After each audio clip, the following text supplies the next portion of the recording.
ये तो हो गई डिजिटल हाईवे की बात।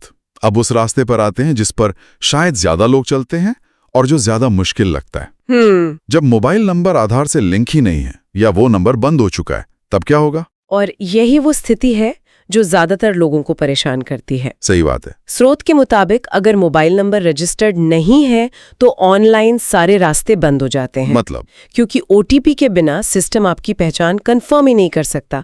ऐसे में आपको ओल्ड स्कूल तरीका अपनाना पड़ता है। जिसका मतलब है घर से बाहर निकलना पड़ेगा। जी, आपको अपने नजदीकी स्थायी आधार नामांकन केंद्र यानी आधार एनरोलमेंट सेंटर पर जाना ही होगा। और कोई रास्ता नहीं है? इसका कोई दूसरा ऑनलाइन विकल्प नहीं है।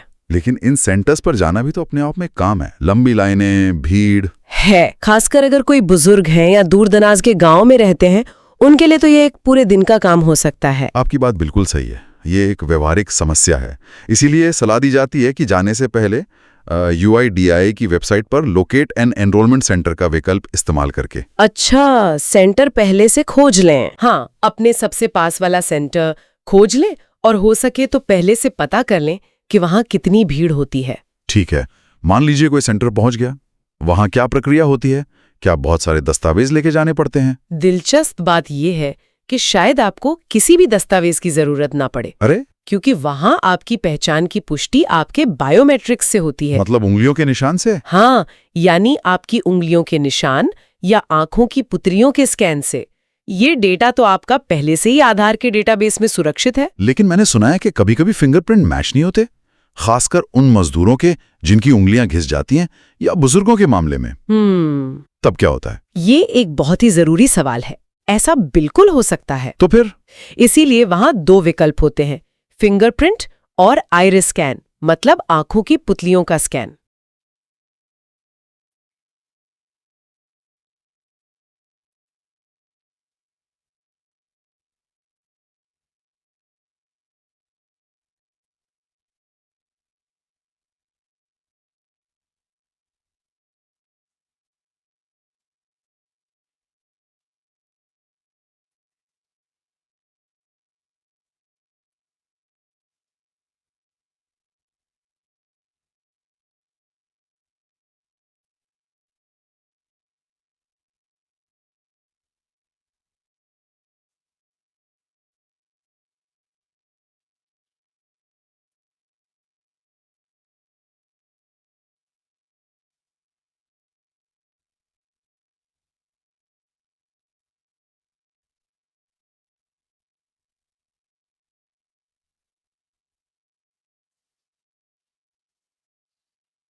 हाँ, अपने सबसे पास वाला सेंटर खोज लें और हो सके तो पहले से पता कर लें कि वहां कितनी भीड़ होती है।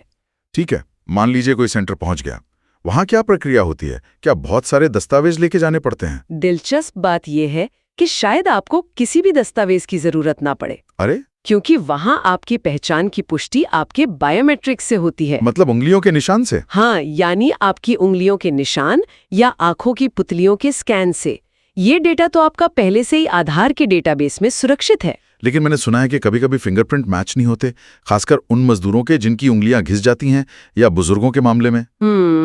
तब क्या होता है? ये एक बहुत ही जरूरी सवाल है।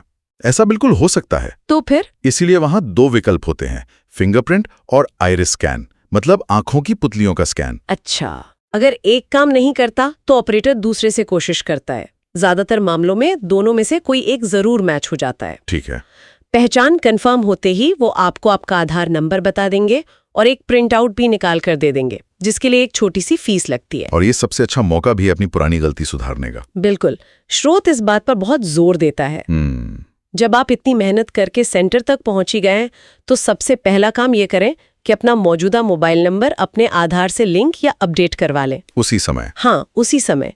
इसमें 50 रुपए की फीस लगती है, लेकिन ये आपका भविष्य का बहुत सारा समय और परेशानी बचाएगी। सही बात है। एक बार नंबर अपडेट हो गया तो अगली बार आप भी डिजिटल हाईवे का इस्तेमाल कर पाएंगे। तो ठीक है, नंबर मिल गया, डिजिटल कॉपी भी आ गई, लेकिन कई लोगों को हाथ में एक मजबूत फिजिकल कार्ड रखने में ही तसल्ली मिलती है। हाँ, ये भी है। वो कागज वाला प्रिंट आउट तो पर्स में रखते ही कुछ हफ्तों में खराब हो जाता है। क्या स्रोत इस समस्या का कोई हल बताता है? बताता है, और एक बहुत ही शानदार हल बताता है। अच्छा। UIDAI ने भी इस समस्या को समझा और कागज वाले कार्ड की जगह अब एक नया और मजबूत विकल्प देना शुरू किया है, PVC Aadhaar card. PVC card? जी, ये बिल्कुल आपके बैंक के डेबिट कार्ड या पैन कार्ड जैसा प्लास्टिक का बना होता है। अच्छा, तो ये सिर्फ मजबूती के लिए है या इसके और भी फायदे हैं? ये सिर्फ मजबूती के लिए नहीं है। असल में इसे लाने का एक बड़ा कारण था बाजार में चल रहे नकली और असुरक्षित लैमिनेटेड कार्ड्स को रोकना। ओहो, वो जो 10-20 रुपए में बना देते हैं। जी, वही। वो लैमिनेटेड कार्ड्स आसानी से कॉपी हो सकते हैं, लेकिन इस PVC कार्ड पर कई सिक्योरिटी फीचर्स होते हैं जो इसे कॉपी करना लगभग नामुमकिन बना देते हैं। जैसे कि क्या है वो सिक्योरिटी फीचर्स? इस पर एक होलोग्राम होता है, एक घोस्ट इमेज होती है। Ghost image? हाँ, यानी आपकी मुख्य तस्वीर के बगल में ही आपकी एक छोटी और हल्की सी तस्वीर। अच्छा। और साथ में माइक्रो टेक्स्ट भी होता है, यानी इतने छोटे अक्षर जिन्हें आप बिना मैग्नीफाइंग ग्लास के पढ़ नहीं सकते। ये सब मिलकर इसे बहुत सुरक्षित बनाते हैं। ये तो बहुत अच्छा है। तो इसे कैसे मंगवा सकते हैं? क्या इसके लिए भी आधार सेंटर जाना पड़ेगा? नहीं, यही तो सबसे अच्छी बात है। तो फिर? इसे आप ऑनलाइन ऑर्डर कर सकते हैं, उसी माय आधार पोर्टल से। वहां ऑर्डर आधार PVC कार्ड का विकल्प होता है। और यहाँ एक और राहत की बात है। क्या? इस कार्ड को ऑर्डर करने के लिए आपका मोबाइल नंबर आधार से लिंक होना भी जरूरी नहीं है। अरे वाह, ये कैसे मुमकिन है? प्रक्रिया बहुत स्मार्ट है। आप अपना आधार नंबर डालते हैं और फिर वेबसाइट आपसे कोई भी चालू मोबाइल नंबर डालने को कहती है जिस पर OTP आ सके। कोई भी नंबर? कोई भी। ये सिर्फ उस खास ट्रांजैक्शन को वेरीफाई करने के लिए होता है। OTP डालते ही आप ऑर्डर कर सकते हैं। अच्छा। बस एक फर्क है, अगर नंबर लिंक नहीं है तो आप कार्ड का प्रीव्यू नहीं देख पाएंगे, सिर्फ ऑर्डर प्लेस कर पाएंगे। और इस कार्ड को घर तक पहुंचाने का कितना खर्च आता है?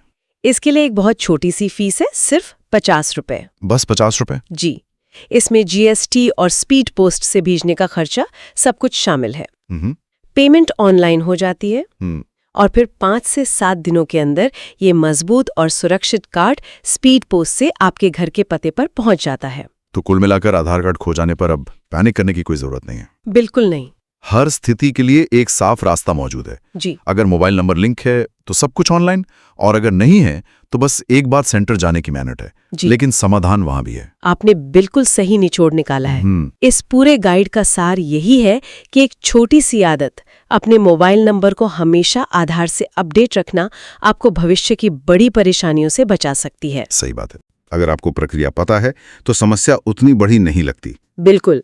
और इस पूरी जानकारी को समझने के बाद एक सवाल सोचने के लिए जरूर बचता है। क्या? हमारी डिजिटल पहचान एक तरफ तो इतनी आसानी से कुछ ही क्लिक्स में हमें वापस मिल जाती है, लेकिन दूसरी तरफ वो एक मोबाइल नंबर जैसी छोटी सी चीज पर पूरी तरह निर्भर भी है। ये सोचने वाली बात है। ये हमें सोचने पर मजबूर करता है कि इस डिजिटल दुनिया में सुविधा और सुरक्षा के बीच सही संतुलन क्या है, और हम अपनी निजी जानकारी को सुरक्षित रखने के लिए असल में कितने तैयार हैं।